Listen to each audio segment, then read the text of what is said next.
E aí, bem-vindo.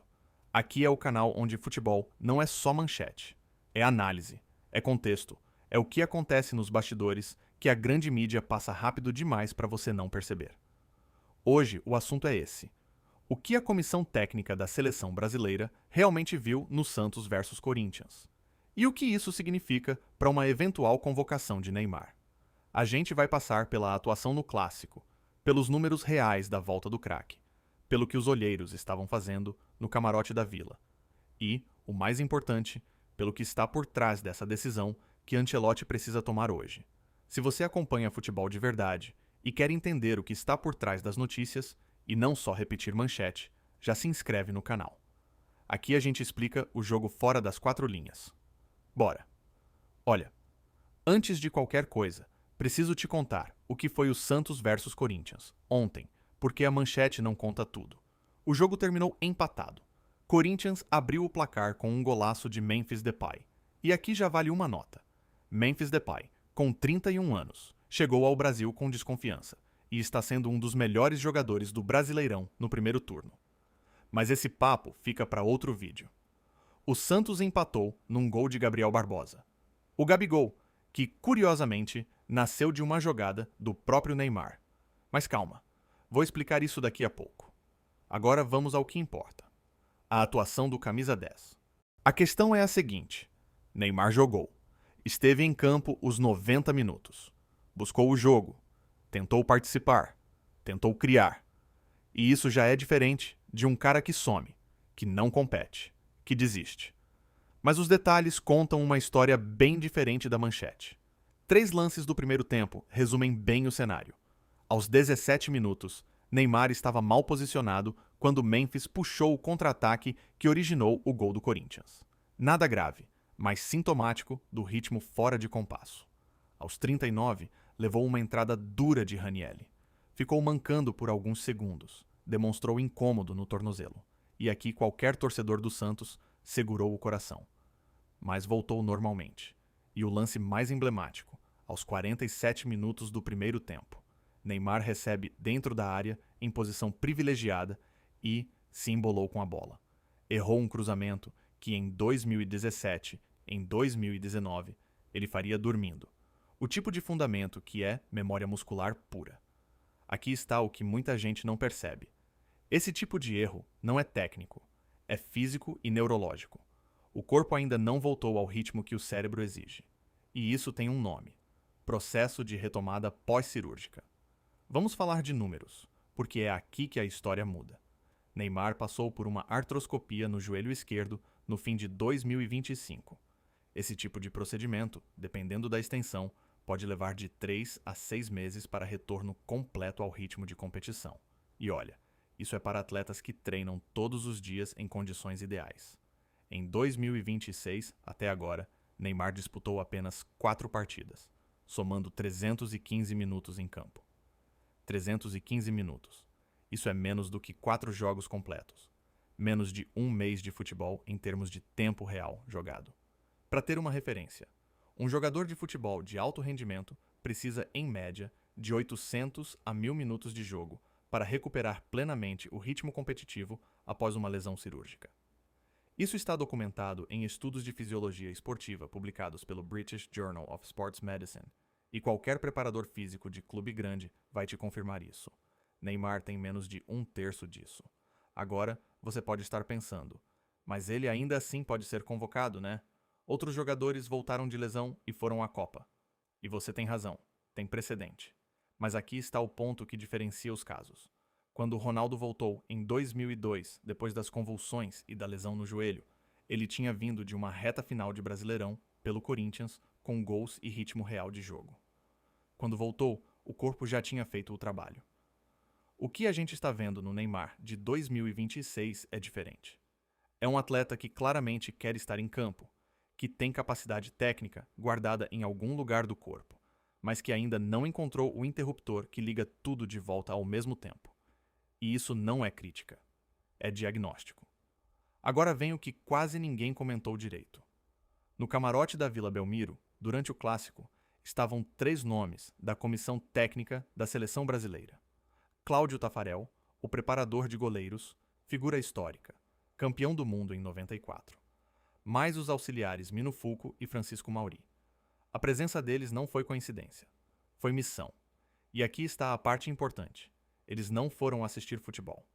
Foram fazer avaliação clínica e técnica in loco, ou seja, observar a mobilidade do Neymar, a forma como ele se movimenta sem bola, como ele acelera, como ele desacelera, como ele reage ao contato físico, especialmente depois da entrada de Ranieri no tornozelo.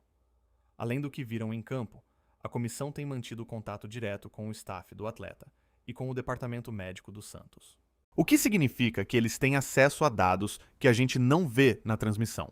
Os exames de imagem, os laudos de fisioterapia, os testes de força muscular do joelho operado. Isso é importante porque muda completamente a leitura da situação. Porque uma coisa é a gente ver o Neymar errar um cruzamento e dizer, cara, ele não está bem. Outra coisa completamente diferente é a comissão técnica da seleção ter acesso ao laudo médico, que diz: o joelho está íntegro, ele pode ser exigido. O processo é de readaptação, não de recuperação. Essas são realidades diferentes. E Ancelotti está tomando a decisão com a segunda, não com a primeira. Olha, aqui eu preciso ser honesto com você, porque essa parte do vídeo não é sobre o Neymar. É sobre nós, torcedores. O futebol brasileiro tem uma relação muito específica com o Neymar, e ela é perigosa quando a gente não tem consciência disso. A gente passou anos assistindo esse cara fazer coisas que nenhum outro brasileiro fazia. A lambreta, a pedalada, o drible em espaço zero, a falta no ângulo. E esse repertório ficou gravado na memória afetiva de cada torcedor que acompanhou a seleção entre 2011 e 2022. O problema é que memória afetiva não envelhece. Ela congela no melhor momento. Então, quando o Neymar volta, você não está vendo o jogador que está em campo.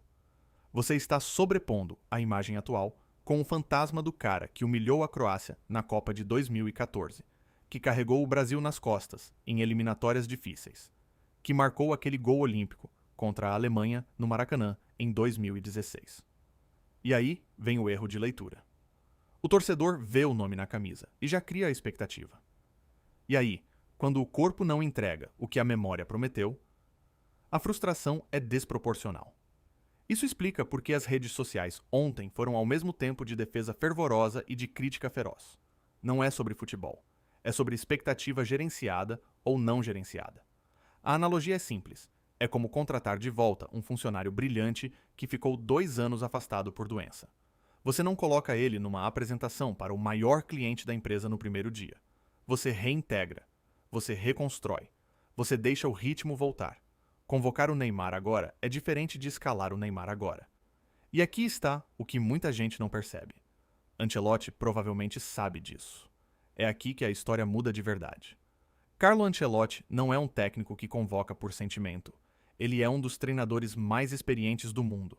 4 Champions Leagues, títulos em 4 países diferentes, histórico de gestão de ego e de ciclo de carreira de atletas que pouquíssimos técnicos têm. Se Ancelotti convocar Neymar hoje, ele não está dizendo: esse cara está pronto para ser titular e arrasar.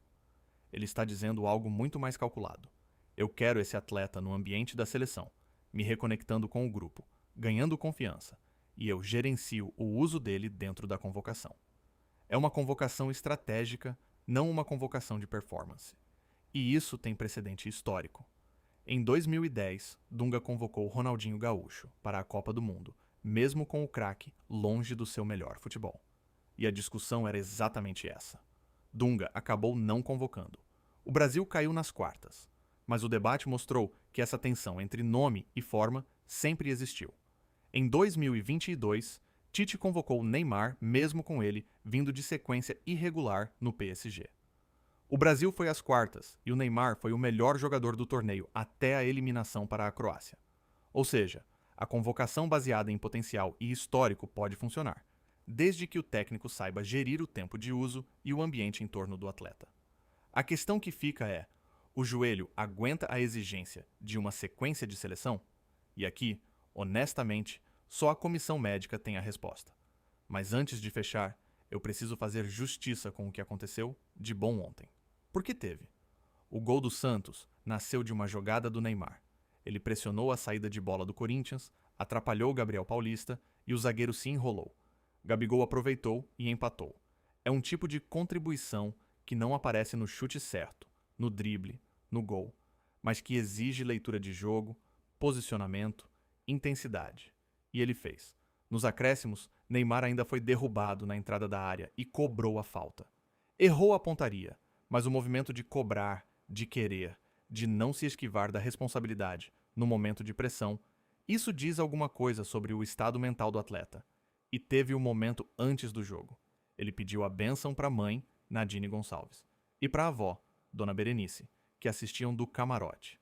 O pai, Neymar da Silva Santos, estava no estádio em outro setor. Olha, isso pode parecer detalhe emocional, mas para qualquer um que entende de mentalidade esportiva, um atleta que busca conexão familiar antes de grandes jogos está, na verdade, gerenciando a pressão de um jeito saudável. Não é fragilidade, é rito. E isso mostra que, mentalmente, o cara está presente. Está querendo. O corpo é que ainda está atrás. Então, resumindo o que a gente viu hoje.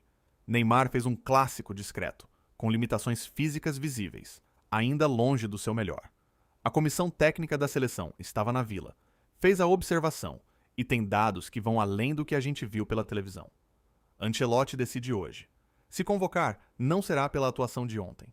Será por uma aposta calculada de que o processo de retomada do melhor jogador brasileiro vivo vale o risco gerenciado dentro do ambiente da seleção. Se não convocar, é porque os dados médicos ou o planejamento de uso não justificam o risco nesse momento específico. Nenhuma das duas decisões é errada. Elas são diferentes. E a gente, como torcedor, precisa aprender a ler isso sem colocar o histórico emocional no lugar da análise. Agora eu quero saber de você. Essa convocação, se acontecer, é visão de técnico experiente ou é culto ao nome acima da forma? Comenta aqui embaixo. Quero ler a sua opinião. Se você gostou desse tipo de análise, que vai além da manchete e entra de verdade no jogo fora das quatro linhas, deixa o like, se inscreve no canal e ativa o sininho, porque aqui sai conteúdo todo dia sobre o que está acontecendo de verdade no futebol brasileiro. Até o próximo vídeo.